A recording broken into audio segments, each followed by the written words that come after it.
This video is going to help you to pass on your first attempt. Like, once is all you need, and you're going to pass. Once is all you need. So guys, I know previous videos I say someone asked me my DM, someone left a comment. This video that I want to make today, nobody asked, but I'm gonna tell you guys anyway because I know it is gonna be useful for you. So keep on watching. Welcome to the channel, guys. My name is Christy. If you are new here, welcome. Thanks for tuning in. And if you are returning Team Spurs, thanks for being here. You know that I tell you all the time that you're amazing, and I appreciate you for being here so much. Thank you very much for being here. So if you are new here, do well to click on the subscribe button in case you like this video. I guess you will like it. I think you will like it. I believe you will like the video. Guys, today we are going to be talking about driving in Canada and how you can ace your driving test just the first time of you trying to do the test. The online test and the physical test. This video is going to spill the tea on how you can pass this test once and for all. You won't have to do it again. And before I go into the video, I would recommend you watch this video. I'll be linking a video somewhere on the screen. I recommend you watch that video after you finish watching this one. It's it's the video of how I passed my own driving test. And I did mine once, so I think I can tell you how to pass once, right? Even if I not pass once, I can tell you how to pass once because I've had better experience, right? So guys, before we go into how to pass, I'll start from the beginning. And the beginning of the whole thing is when you are still in Nigeria. So even if you are still in Nigeria, this video is very, very useful for you. It's going to be very, very useful for you. So just hold on and keep on watching. Don't say, no, I've not gotten to Canada. It's not time to pass my driving test yet. Even if you are still in Nigeria, this video is going to be very useful for you. So you need to watch it. So yes, if in case you are still in Nigeria, and that's why I said we are going to start from the beginning. And the beginning of this is that you should get your driver's license before you leave Nigeria. So I know there are some provinces that require you to get an international driver's license, and that is what you can use to drive here. I think I heard there are some provinces like that, but here in Saskatchewan, all you need is your when you get here, it will not be your international driver's license, your normal Nigerian driver's license. That's all you need as you are coming. So let's start from there. That's all you need as you are coming into Saskatchewan, your Nigerian. So I'm talking to Nigerian now because I'm sure the Nigerian driver's license is accepted for a period of time before you have to get your driver's license here in Canada. So when you're coming into Saskatchewan, all you need is your Nigerian driver's license, a valid one. And the earlier you get it, the better, because that determines, some insurance, how insurance is, how much you have to pay for insurance, because that determines how long you've been driving safely and all that. So even in case you are still in the process, and I remember that this one, some people were trying to get driver's license just before they left, and I was wondering, what do they want to use driver's license for? Even if you get it just before you leave, it is still going to be useful because it means that you won't have to come here and go through the process of learning to drive, which takes, I think, about before you can get your valid a class 5 driver's license in Saskatchewan, if you are coming in as someone that has never driven before, I think it takes about 3 years, I think. I'm not sure. I would confirm that and put the correct number of years on the screen. I think it takes about 3 years because I think I remembered I watched Marina's video because she came in without driver's license. She came in to learn how to drive, and I think there was, before you get the learner's permit first, then you drive like a year before, a year without incidences, without any accident and all that, before you can get maybe a class 7. Then you drive for another 9 months before you can get a class 5. I know it is a process, so I'll get the correct number of years, and that is all this driving is without incidences. Why am I saying indecencies? Without any incidents, you don't have no accidents, that is what determines, okay, you have like this number of years before you cannot get the class 5 driver's license. So the first thing you want to do if you are still in Nigeria is if you are still in Nigeria, is get your driver's license. I know it is not that hard to get driver's license in Nigeria, like, and ensure you drive. Just ensure that you are someone that drives. But even beyond driving, ensure you have your driver's license, because it's going to be useful for you when you get here. So that level has been sorted. You have your driver's license. So when you come into Saskatchewan, I will say Saskatchewan now, because there are differences for other provinces. I don't have that information. I don't have the information for other provinces. I'm going to be talking to you about Saskatchewan, which I am sure about. Like, I know, like the back of my hand. So yes, when you come into Saskatchewan with for example, your Nigerian driver's license, you are eligible to drive for the first 90 days. For the first 90 days with your Nigerian driver's license. So with your license from Nigeria, you can drive like anywhere in Saskatchewan. You can drive your car. You are licensed to be on the road for the first 3 months of you landing in Saskatchewan, of you landing in Canada.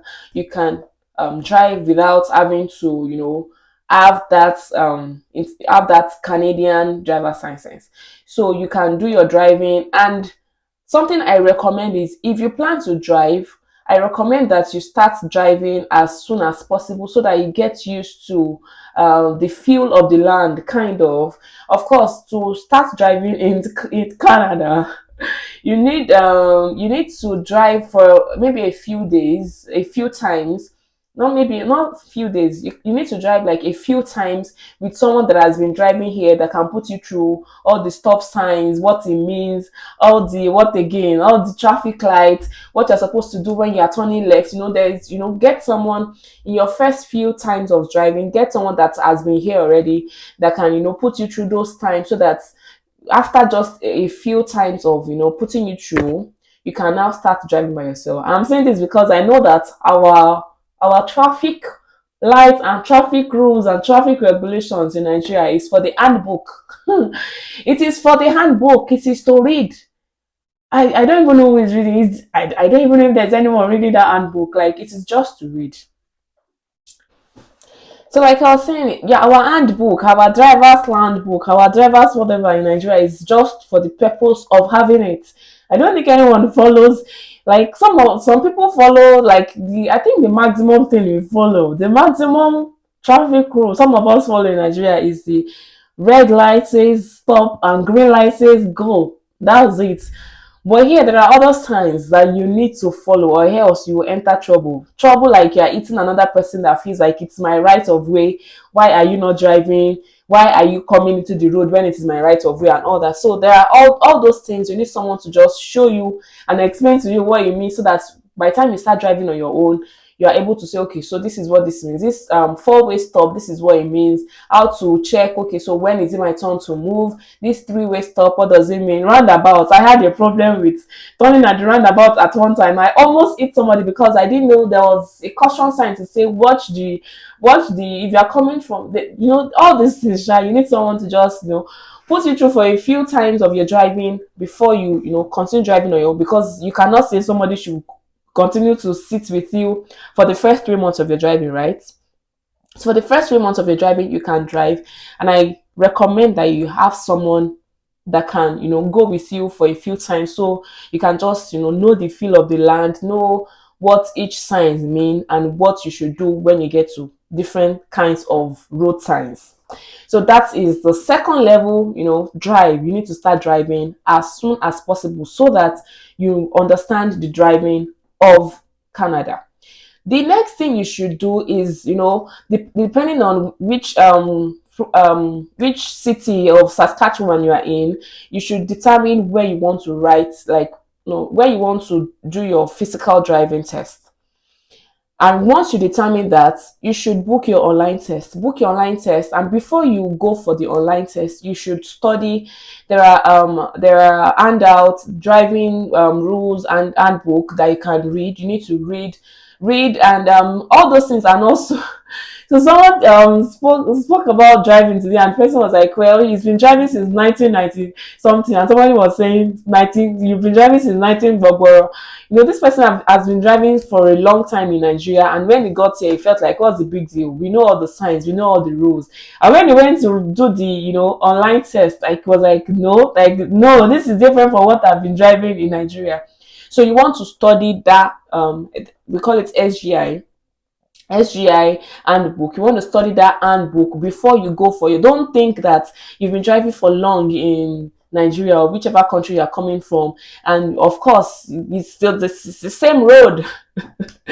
How hard can it be? It's the same rules, it's the same driving everywhere. I strongly recommend that you study the handbook properly before you go for the online test.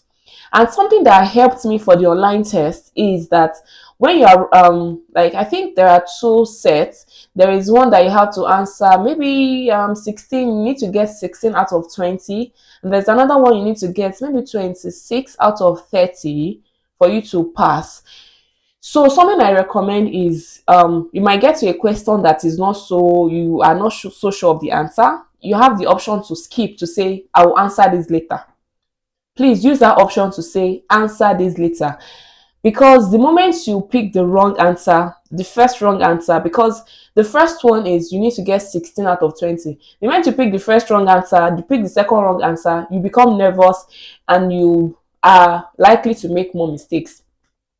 So if you're able to say, skip, I'll answer later, it helps you to, okay, calm yourself. So when you're like, okay, I've gotten I've gotten 13, I only have 3 more answers to get, it kind of give you relaxation, kind of, that you're not in a hurry, you're not anxious, you're not nervous, because okay, you have not missed any answer, you have not missed any question, sorry, you've not missed any question, so you still have, and I've gotten 13, for example, so you're like, okay, I still have just 3 left for me to pass this round. But the moment you start missing questions, it puts you in a tight spot. And you don't want to, get yourself in that spot. At the end of the day, sometimes that question that even feels like you're not sure, if you allow yourself some time, you might end up getting it. It might just be you are confused. You might end up getting it if you decide, okay, I'll answer later when I would, have a bit more time to understand the question and read it properly. So I recommend that when you go for the online test, use that option of skip to answer later if there's any question you are not sure of. So the next thing you need to do, guys, this one, don't say that I know how to drive, it's not a big deal. What would the instructor be telling me? Turn right, turn left, do parallel parking. Do parallel parking. What would they tell me? What? Turn left, turn. I think their instructions basically is turn left at the next light, turn right at the next light. Make a what? They did that. No, I was not told to make a U-turn, and I don't think I've ever seen anyone that was told to make a U-turn. So it is either turn right, turn left, do parallel parking. Those are like their instructions throughout your throughout your test, which I think it's about, depending on your instructor, it takes about 15 minutes or thereabouts. So don't make the mistake of saying, after all, it's turn right, turn left, do parallel parking. They'll tell me I know how to do all those things. I don't need someone to put me through. Guys, I strongly recommend, depending on which part of Saskatchewan you are in, I strongly recommend that you get somebody that knows the lay of the land, that knows the area where the test usually takes place, like the area they usually take you through, and get the person to take you a few times. Depending on how good you are, it could be once, it could be twice, it could be 3 times, it could be 4 times. Because I don't know, there's something that comes with there's a fear that comes with failing your driving tests. There's this nervousness. That video that I said I shared how I passed mine, you should watch it when you're done watching this one. Like, I was so scared at some point. I was like, I was dreaming how to drive before my test date. Like, there was this, I was so anxious, so like, I don't know.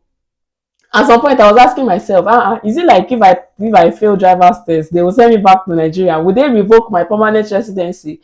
Like there was that fear, and it was. I think it was because I've heard a lot of people say they did not pass once, they didn't pass twice, they passed on the third attempt. Some people will say it is you can never pass on the first attempt. So there was that fear. But this video is going to help you to pass on your first attempt. Like once is all you need, and you're going to pass. Once is all you need. So yes, get somebody, guys. Get somebody that will take you, that knows, not just maybe your friend, or there are some people that this is they do this for a fee. Get get somebody that knows, and don't get. I had two instructors when I was trying to write my own driving test. There were two people that took me to where I plan to have my test. The first person, if I had stayed with that person, I would have failed, because the person kept telling me, you will fail, you will fail. Instead of telling me, okay, this is what you did wrong, this is what you should do right, it will tell me, if this is what you are going to do, you will fail, and I realized, okay, no, I'm not looking for the person that will reinforce my fears. So get somebody that is a professional. Get somebody that, when you talk to people that have worked with him, they have good testimonies about him. So get somebody that will take you. The person that took me for in Saskatoon here, I think he charged me $30 per hour.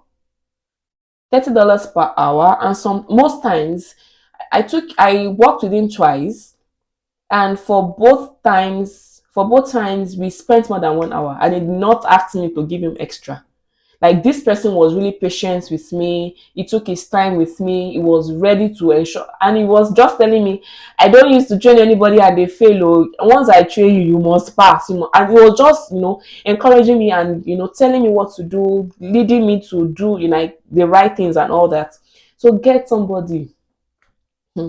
This one I cannot emphasize it enough, because I think how much is driving test, how much you don't want to, and apart from the money you want to keep spending, you also don't want to give yourself the emotional damage of failing, because if you fail once, next time you're going with fear. And driving test and fear, they don't go hand in hand. If you are fearful when you go for your driving test, there's every likelihood that you make a mistake and you fail. There's a likelihood. So even though there will be that nervousness when you are going for your, as with every test, as with every examination, you have that nervousness of you are nervous, but you should not go with the fear of I failed the last time, I don't know if I'll pass this one. So just give yourself that, spend that fee, that token, to ensure that you do your driving test once and you pass once. Get somebody that will take you. The person that helped me, took me if like different in, I don't know, like it was like, I don't know how, because most times they rarely change their route. They hardly change the places where you likely pass through and all that.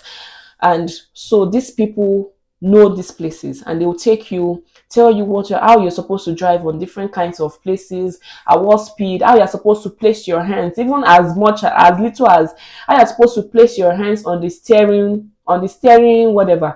That was also an important aspect of passing the test. I remember that the person that took me around those places before I went for my test. Sometimes I'll put my hand like on top of the steering like this. It will bring it back like it should be by the side. Even as small as where you place your hand is very, very important. And getting someone to, take you for a few times, or once or twice, depending on how good your instructor will even tell you, like, oh, with the way you drove today, I think you're ready for the test. So depending on how good you are, the person will just take you.